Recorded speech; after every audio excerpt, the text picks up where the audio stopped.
Oh, let me tell you something. Busting makes me feel good.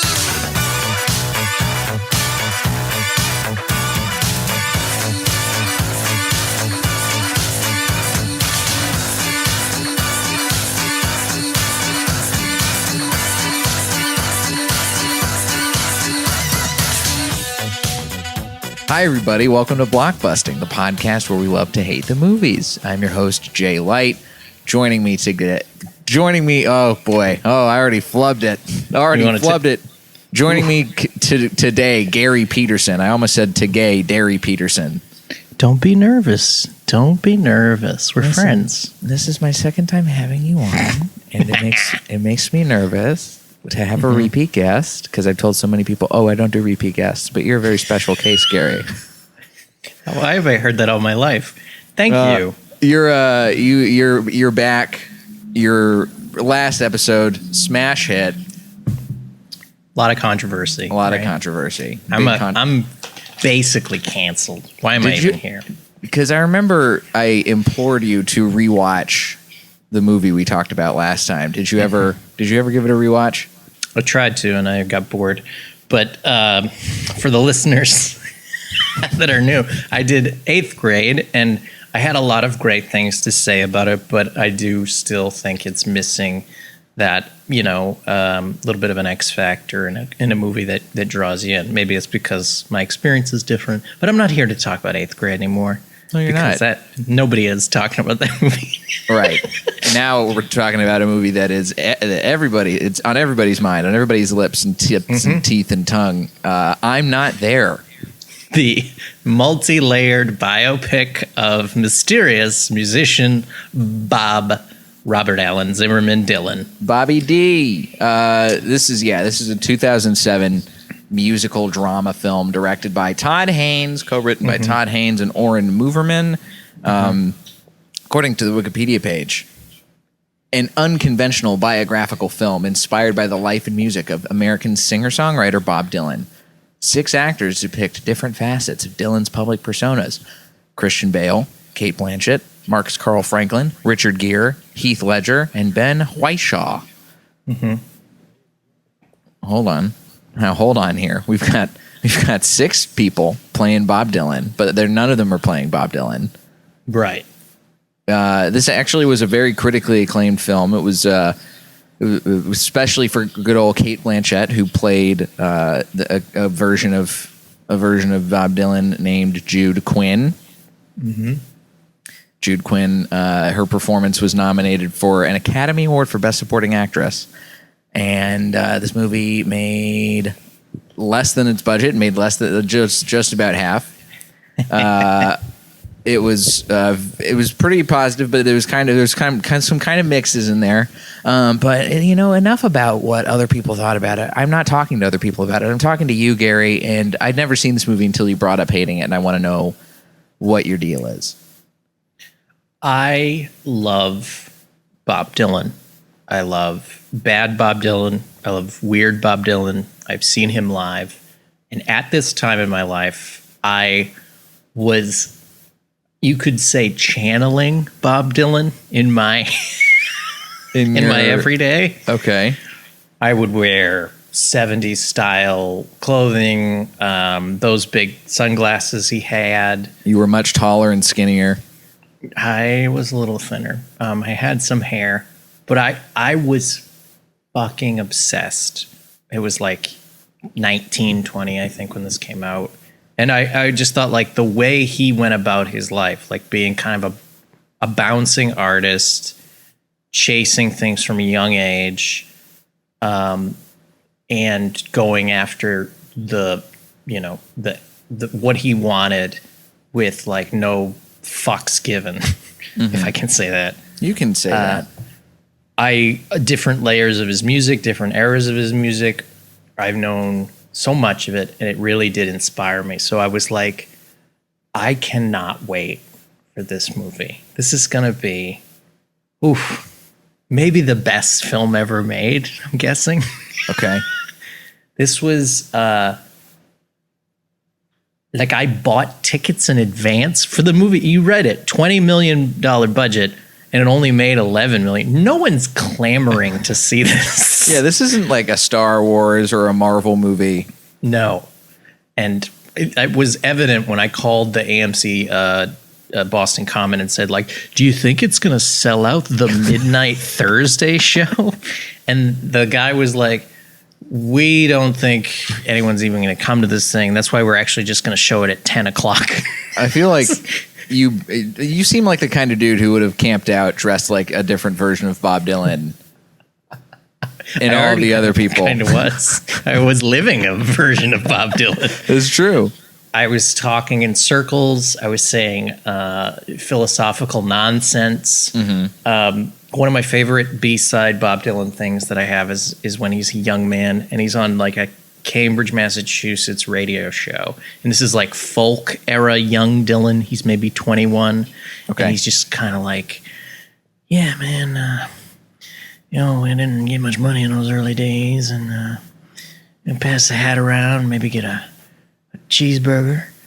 I didn't even know what a cheeseburger was.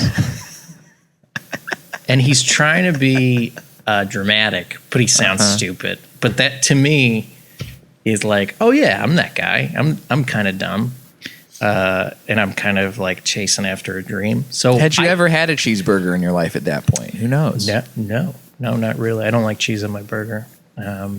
Just a traditional man. You're a plain burger guy? I like different things on it. I mean, blue cheese or other things, sure, but like American cheese kind of stinks. You don't to like me. a slice? Oh, Gary, there's so much. Every Cheddar's day, I like less and less about you. Because of my cheese allergy? All right. You're a sexist. We all know that. Yes.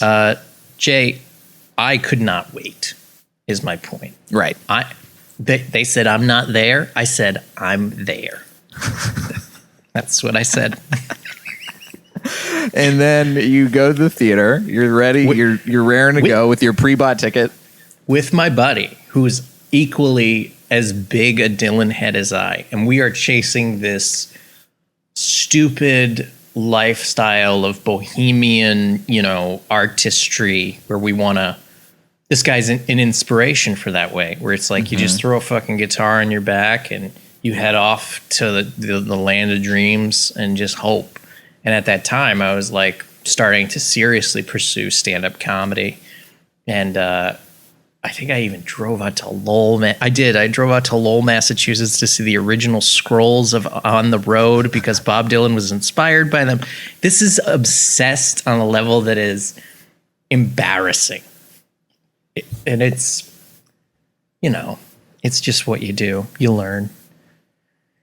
And so Mike Sweeney and I went, and we sat through the 135 minutes. And it was so disappointing, so upsetting. The New York Times, I think, reviewed it with one word that just said, "What?" I think, honestly, like some big film critic was like, "This is weird." I'm going to look up that New York Times because I have a couple reviews mentioned on the Wikipedia page. For Roger Ebert says, I mean, he's faintly praising of it. He says, we've remained baffled by the Richard Gere cowboy sequence, which doesn't seem to know its purpose. Just the sentence, Richard Gere cowboy sequence, should give you one of the 6 stories, almost all of them not interesting. It's like if they had stayed with one story and kind of developed it, there would be something interesting to see, like an arc, a conflict, but they were like mini stories and each of them had their own like mini conflicts and they weren't compelling and they weren't interesting. Okay. This is okay. Okay. So I didn't think this was going to happen with this episode, Gary. Oh boy. I'll be straight up with you because I'm not. First of all, I hadn't seen this movie ever. I'd heard of it. I remember coming out. You rewatched it, I would assume, and I want to let you know something about myself before we get into our discussion of this movie, Gary. I am not a Bob Dylan fanatic the way that you are, and the way that many who are big fans of Bob Dylan seem to be. It feels like Bob Dylan is one of those sorts of musical artists who, if you like them, you really you love him, and you try and get his whole body of work. Mm-hmm. To the level of Grateful Dead or Fish level devotion of you want to get the bootlegs, and you want to figure out the meaning of all the stuff and all the songs, and get all that the prints and everything possible. I am not that kind of a person. I have one Bob Dylan album. I have the one where he's in the cover and he's walking through the street with a lady. The freewheeling Bob Dylan. The first sort of. It's one of the first, yeah. Yeah, and it's got Girl of the North Country and House of the Rising Blown in the Sun. Wind. Yep. That's my entire knowledge of Bob Dylan. So I thought I was going to watch this movie and, for different reasons, not like it. Because I could see why you wouldn't like this as a Bob Dylan fan, because of what it is. Go ahead, give it to me. You're building up to something. Give it to me. I watched this movie and I was surprisingly intrigued by the movie, because I think that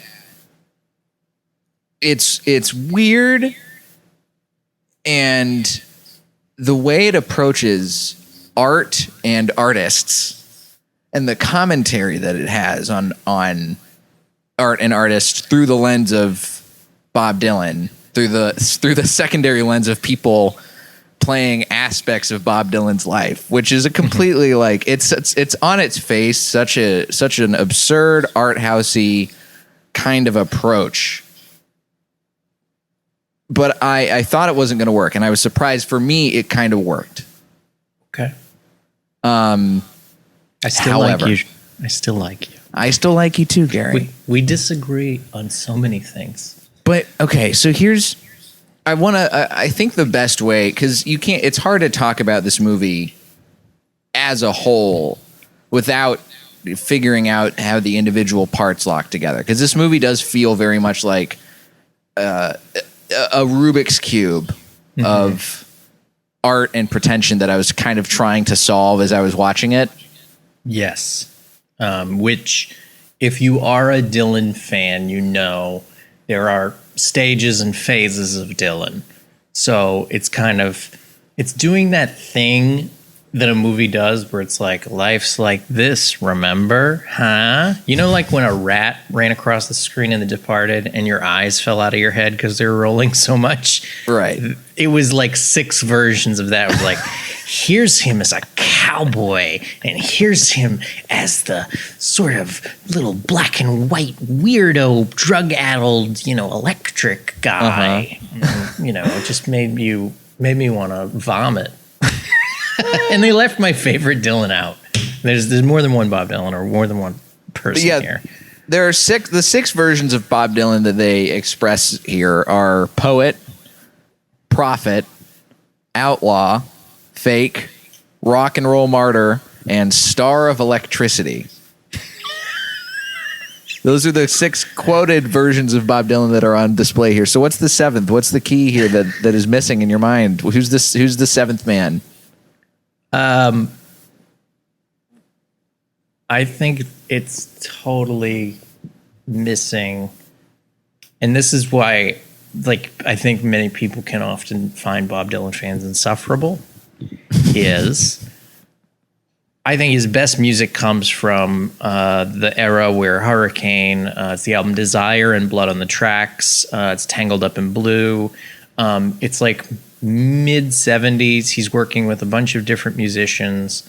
It's a little bit of electric with a little bit of acoustic. Mm-hmm. And really his whole purpose of this carnival tour that he goes on called the Rolling Thunder Review was just let's put a bunch of great musicians together and just play really fun versions of these songs and show these songs that have social relevance. Hurricane was about Reuben Hurricane Carter being imprisoned wrongly for police he was framed for a murder by the shitty police of New Jersey, and on that tour he's like spreading social awareness, but he's ultimately, like, when you're looking at that tour, it's just about the music, and it's just like using what his art is, which is music, to spread messages, and he's like, take it or leave it, that's it.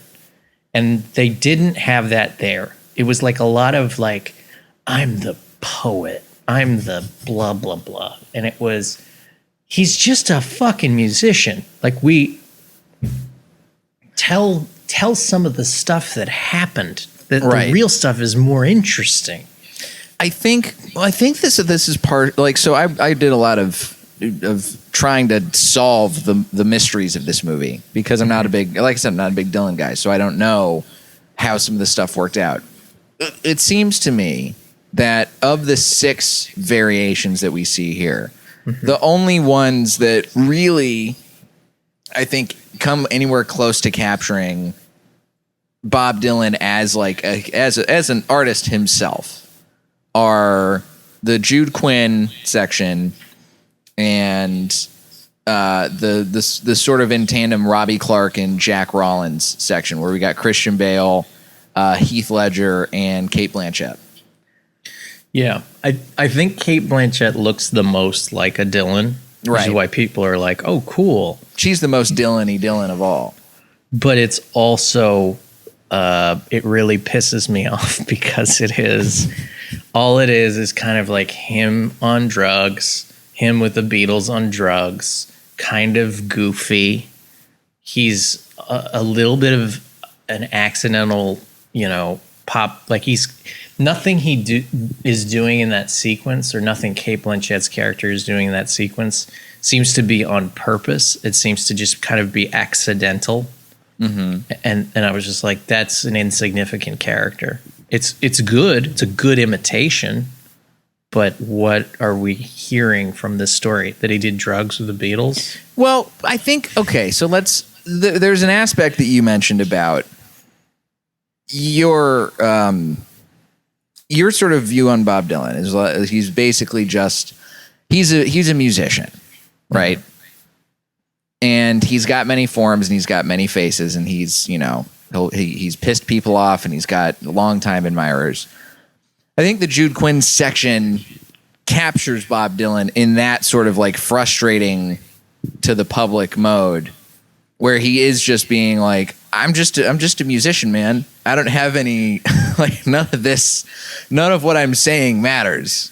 Like, people shouldn't be taking it as gospel. I mean, the cut where it's introducing the Jude Quinn segment, where Jude and the band get on stage and then they bust out Uzis out of cases and shoot the crowd, and then the next cut is them going electric and everybody booing and freaking out. It's really funny. Like, but it also, I could see the sort of, you have to kick off that part of the movie with that scene in order for this sort of the shifting, like, in order for Jude Quinn as a character to be able to say, like, none of what I'm saying matters. Everybody needs to stop looking for meaning here.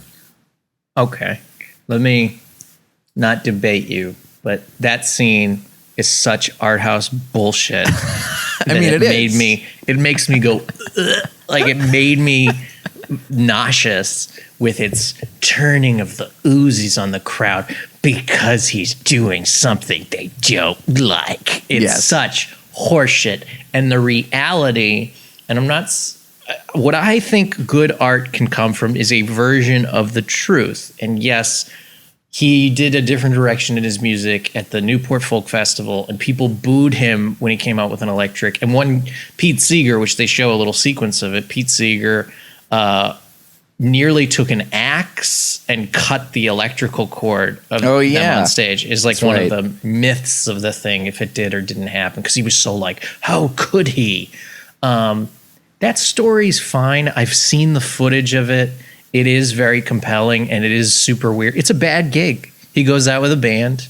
He's starting to play electric. He's playing Maggie's Farm. Ain't gonna work on Maggie's Farm no more. And it's a cool version of it. But the crowd is like what? And they really fucking hate him. And it's shitty too, because he gave them like 3 days of him just kind of playing acoustic randomly, doing all the songs that they knew and loved. And now he's doing his own thing. And then like on stage, he's just like, you can see like a bead of sweat in the real Bob Dylan being like, all right, you know, like, does anybody have a G harmonica? And somebody throws a harmonica and he switches up the set. But you can see this moment in his face where he's like, man, they're not liking this. That scene could have been adapted and more compelling than just Uzis in the crowd. It also could have been when he went on the tour, and it's mislabeled as the Royal Albert Hall concert, but it's a different concert in England.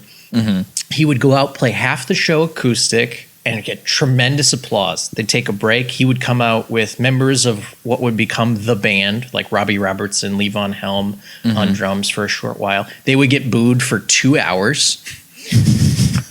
And then they would jump in a taxi cab and go to the next gig. They would go to like France. They would go to England. And it was crazy. This is like so insane. So for 1 hour, people are loving you. For the next 2 hours, they are screaming. They're trying to clap him off. He's getting heckled. He's like, it's American music. Come on. Like, and he's trying to plead with them. There's the Scorsese documentary, No Direction Home, shows some of that footage where there's death threats, people that are like, I'm going to shoot you. You betrayed me. And there's a beautiful moment of rock history, which they totally don't give. It's a perfect scene. It writes itself. He's on stage. He's about to play the last song, which is the first big electric release, which is Like a Rolling Stone. And before he can start to play it, someone from the crowd yells, Judas! And the crowd, like half of them applaud, and some people scold this guy. And he's like, I don't believe you. And he's like, you're a liar. And he leans back to the band and you can hear it muffled and he goes, play it fucking loud. And they just kick into this version of a song played with such animosity towards a crowd that is just tried to pummel them all night. And they're like, we're going to close and we're going to shove this right down your fucking throat for being such assholes to us. And I'm not going to change a goddamn thing. And it's like this moment of, oh, he doesn't need the crowd to approve of what he does. He just has to do what he does, and they either come or they don't. And so stuff like that was ultimately more fascinating than a small child playing the guitar on a train and for a living room of white people. I don't forget when Bob Dylan was a small black child, but it sounds like a Steve Martin joke. Yeah. I mean, this is but the movie does have stuff like that in it too, right? Like it has him getting called a Judas while he's performing, and the crowd booing him, and people, you know, the fucking room service kid from the hotel shows up in his room with a knife. Like, he's like, you betrayed me. Like, this is. I think it does capture those elements, but you're right, and I can see why. That element of Bob Dylan's life, I mean, that kind of stuff blows me away to hear about somebody from a comedian standpoint who goes on stage and is actively doing stuff that is antagonizing the crowd. Like that's some Andrew Dice Clay level shit. Like nobody's ever going to compare Bob Dylan and Andrew Dice Clay, But I mean, if you listen to that concert and then you listen to The Day the Laughter Died, you know, the parallels are 100% there. They're both in stadiums. Yes. But just this idea that you make a decision to stand by, they do that with part of the Christian Bale story in it. I do think it sort of fizzles out as being ultimately uninteresting to me because it has to do with this brief religious phase of Dylan, which totally blows. It's not my favorite. Right. Where he's suddenly not Jewish anymore. He's sort of Christian, and all the songs are extra preachy. And when like Christian Bale's character is just like, it's what I believe. And it's like, he's just kind of this sad sack of a religious guy.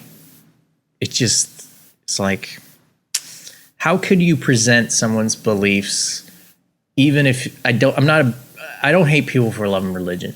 I don't like when an album sounds like a Christian rock album because it sounds flat. I don't know. It sounds like it's trying to sell me a concept instead of the music. Does that make sense? Yeah, that's why I hated the POD debut album. You haven't listened to Bob Dylan, but POD. All right. We have to go on a road trip again just to update some of your music. We got to go on the road and listen to some stuff. All right, so let's talk about. We've hit sort of 3 of the 6 people. Let's talk about Robbie Clark. Robbie Clark, played by Heath Ledger, and he's playing the character that Christian Bale plays in a movie, and that's the only reason that he shows up in this movie. Mm-hmm. And which is just a head up its own ass, right? It's real. Like this part of the movie in particular, like I liked it just because I like Heath Ledger and Charlotte Gainsbourg. I think they're really both quite good actors. The craziest thing that I read is about the film within a film, Grain of Sand. Yep. Larry Gross of Film Comment says, Grain of Sand actor Robbie may be the film's most accurate portrayal of Dylan, despite being a fictional actor playing a fictional alternative version of a real person. Because of his tumultuous relationship with Charlotte Gainsbourg's character, Claire. So what do you think about that? Do you feel like Bob Dylan, just because he had a bad relationship one time, and maybe other times too, do you feel like Heath Ledger's really nailing it here as the best Dylan in this gaggle of Dylans? No, he's one of the worst. If I were to rank the Dylans, I think he's second to last, because this is like a scene from. It's like a cut scene from Marriage Story. Mm-hmm. It was like, oh, this could be an interesting stuff about his, falling apart relationship with his wife, and they have kids. That's ultimately compelling, sure. Right. But it was like, let's do it in 8 minutes and show them fucking, because they're both hot. Mm-hmm. And maybe, I think they show Heath Ledger's hog. Heath Ledger gets his hog. His hog gets a few shots in there. So you got the Joker's hog flapping all over the place, mm-hmm. and it just is like it's like you walked into a domestic disturbance and then looked around and was like, "Are we good here? No, all right, but you're gonna get along, okay." And then they left. It was just too quick to develop anything, and then it was over. And I was like, what was the fucking point of that? And I hear what you're saying. It was like to show that Bob Dylan's struggles and relationship were the people, blah, blah, blah. It's just so annoying. I can't believe they took an icon. They took an icon and they took 6 stories, and all 6 of them suck. No. They all blow. No. Some of the actors are doing the best that they can with the material that they have, and I do not fault them. I fault Todd Haynes, because he was so excited about this movie, and it made me excited. And I didn't go in for that thing where you go in with expectations. Of course, everybody does. We all go in it with expectations. It's impossible not to. But I went in there with measured expectations, being like, I know that the Dylan movies in the past haven't been that good, or like that he's been involved in have been great. But this is one Bob Dylan himself was saying, yeah, this really does it for me. Mm-hmm. And I think by the time I'm watching Heath Ledger, and I'm like, what's the fucking point of this? I think I had given up on the movie during the movie. And I was like, my head in my hands, and I was like, going through my head of what other movies are around that I could sneak into after this to cleanse my palate. And quick aside, it was No Country for Old Men, a movie I never heard of. How did you not heard of No Country for Old Men, but you were buying advance tickets to I'm Not There, Gary? Nobody. This was before it was nominated or anything. It was a limited release run before it caught on. And I went into that with my friend, and we were like, "Fucking thank God for that movie." All right, if we're ranking the Dylans in this movie, okay, we've already covered 3. Sort of, we've covered 4, which is the 11-year-old black child named Woody Guthrie, who gets thrown off of a train. Where does he rank? His alias is exactly somebody else that's an old white guy that died in an institution. Right, and he goes to visit the real white guy named Woody Guthrie. Which did happen for Dylan, which could have been an interesting sequence. You know, it was like a passing of the torch moment. You know, like you hear about comics like Chappelle and Eddie Murphy, or Eddie Murphy and Richard Pryor, or like Carlin and Seinfeld, where they meet like backstage and they're like, "Oh, you're doing the thing that's going to go forward in this art." Right. Woody Guthrie couldn't say any of that. He was institutionalized for pretty bad. I think it was a nerve disorder. But Dylan, as a young man before he went to New York, had to see him. Mm-hmm. And we don't know what happened. There's really no record of their visit. He may have just been unconscious in a bed, and he may have played guitar next to him. He did write him a song that he released as a young man. But just as that scene, replace Heath Ledger, that whole sequence of divorce and his penis, add a young Dylan seeking for answers from somebody who can't say a thing, from somebody who idolizes. That's way better than this whole movie. I'm pitching a much better film. You're pitching 6 better films. I know. Okay. Where does Woody Guthrie rank on your Dylan power rankings from I'm Not There? I think the kid does a really good job as an actor. I think he's very talented. He's playing music and he's singing and he's doing all that stuff. He's thrown off a train. I would put him at like maybe number 3. It's kind of in the middle. Okay. What about Ben Whishaw playing Arthur Rimbaud, the poet, who basically just spends this movie talking directly to camera in weird poetic language about the nature of death? I kind of like that one. I know that was super arty, but I was like, the philosophical, it was very minimal. It was philosophical, and it was kind of like what Dylan does, with like, you don't need much to philosophize about stuff. I would put him at number 1, honestly. Okay. So that means... I think if Cate Blanchett's line, eliminate, I mean, that guy is really good, but I think if Cate Blanchett got his part instead, she would have won. Did she win for this? No, she got nominated but did not win. I think she would have won because it was much better dialogue and much more interesting. Okay. Finally, we come to Richard Gere. Excuse me. Cowboy Richard Gere. Cowboy Richard Gere, who's playing Billy the Kid. Mm-hmm. But he's not a kid. Right. He's an adult.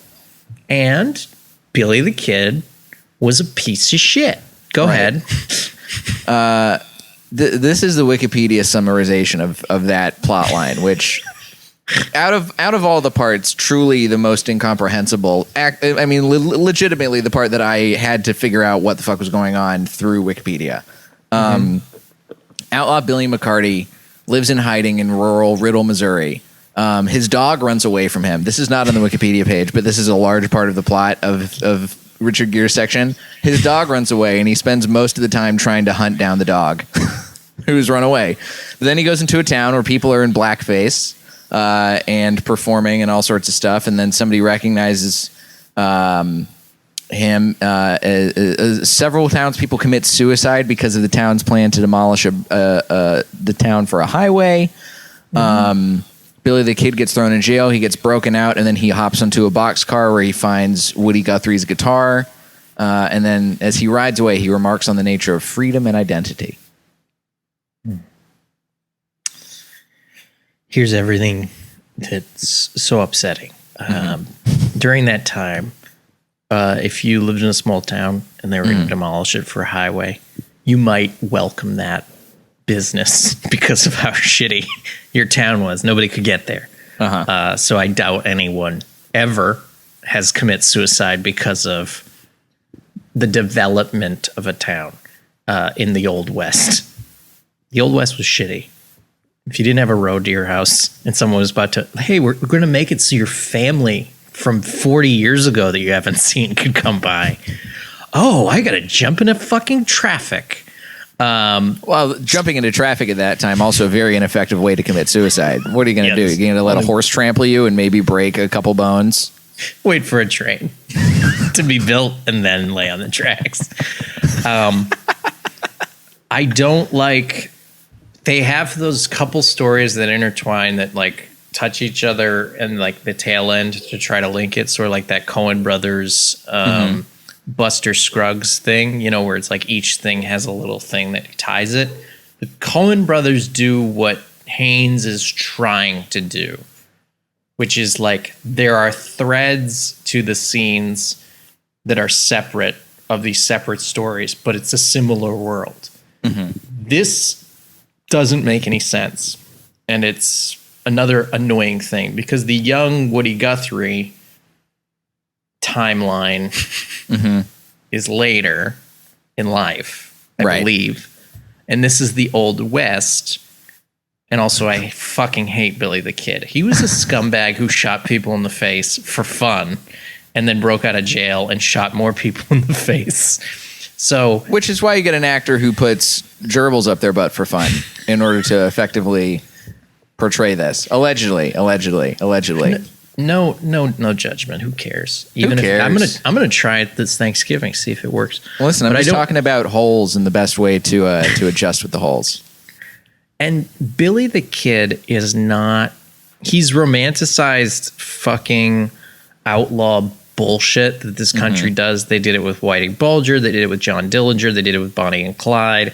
It's this thing where it's like he's outside the law, but he's somehow better than the law.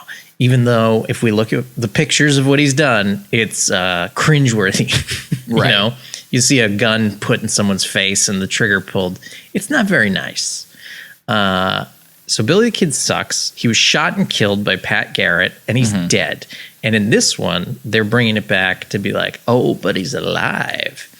And say he was not killed. Say, let's just buy into this stupid conspiracy theory that Billy the fucking Kid is still alive.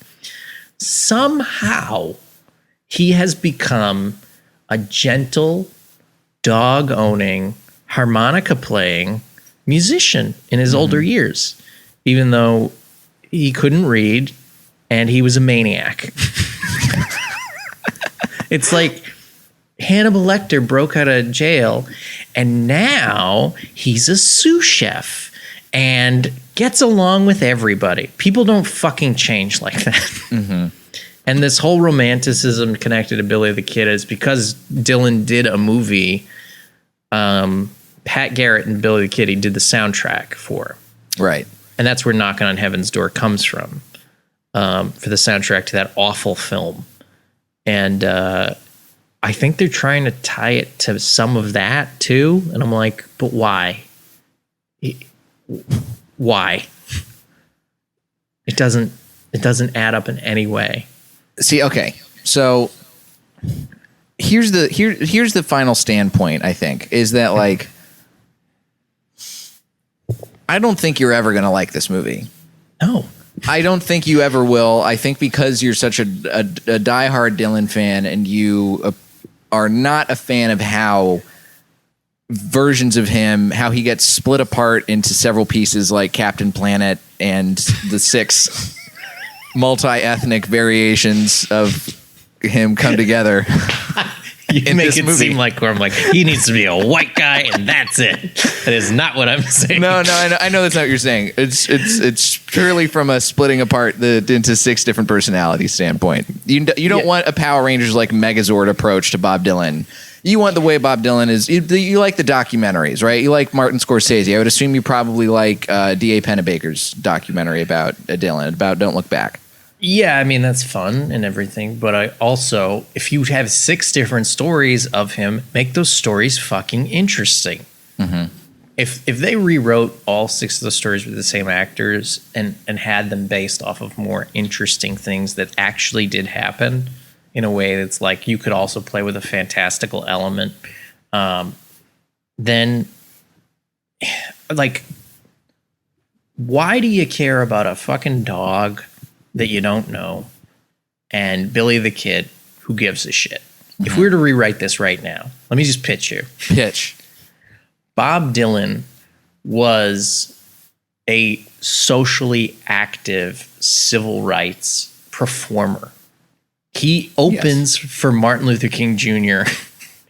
on the I Have a Dream speech. Uh-huh. That's a pretty fun gig. I did about 5 up top. I did good. My point is, he spent a lot of his career highlighting social injustices. Like I already pointed out, Hurricane Carter. He also points to, he does a song about the Ballad of Old Hattie Carroll, where she was this old black maid that was beaten by a very rich guy named William Zanzinger, and the guy just get off with a fine, which is crazy. And he has all these songs, and then he is using his art to stand outside these jails and hold protests and be like, we got to get this fucking guy out. We got to help these people out. We got to highlight this stuff and draw attention to it.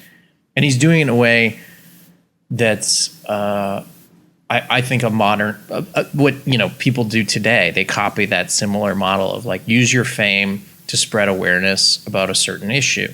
So say Billy the Kid, give him a different fucking cowboy name, just so he's not Billy the Kid. Maybe a better cowboy.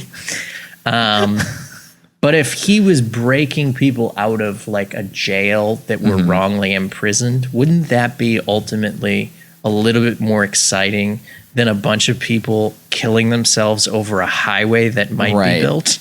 But that's the thing is, like, I feel like I hear your side, right? And I think your side makes, from a narrative standpoint, it makes total sense, because the downside to making a movie that is 6 stories smashed together into this melange of Dylan, a Delange. The downside to that, a fondusion, a Dylan. The problem is that a ratababi. All right.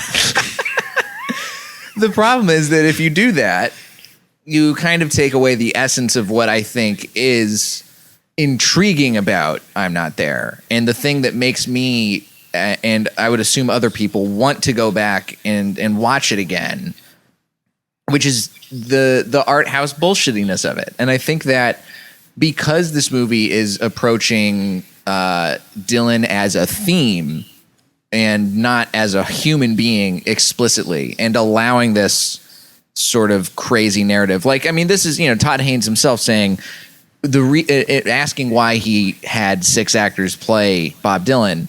The minute you try to grab a hold of Dylan, he's no longer where he was. He's like a flame. If you try to hold him in your hand, you'll surely get burned. Dylan's life of change and constant disappearances and constant transformations make you yearn to hold him and to nail him down. And I think that if you're trying to capture the essence of an artist who is that, flighty and hard to pin down, if you do a full-on just straight narrative story that captures any of these other interesting things that you bring up and expand them into a full-length feature, you're taking away the essence of what this movie is able to do with theme. I feel like it would be hard to do what Todd Haynes is, in my point of view, accomplishing in this movie if you were to just focus on any of these 6 portrayals on an individual scope. But I mean, that's that's just how movies work, unfortunately, and that's just the long and short of it. Yeah, Todd Haynes does not understand how movies work, I think is what you're saying. And that's why someone gave him $20 million to make this flaming piece of shit with 6 wandering, uninteresting, boring stories portrayed by brilliant actors in a way that almost looks like, hey, I got a hold of Michael Jordan and let's see if he can talk about baseball the whole time. Who the fuck cares? No. Make them play basketball, what they're made to do. Make them act and give them a good thing on the page. I think this is a failure of execution. I think it's an embarrassment. I think this is the worst film of the 20th century, next to Song of the South and The Room.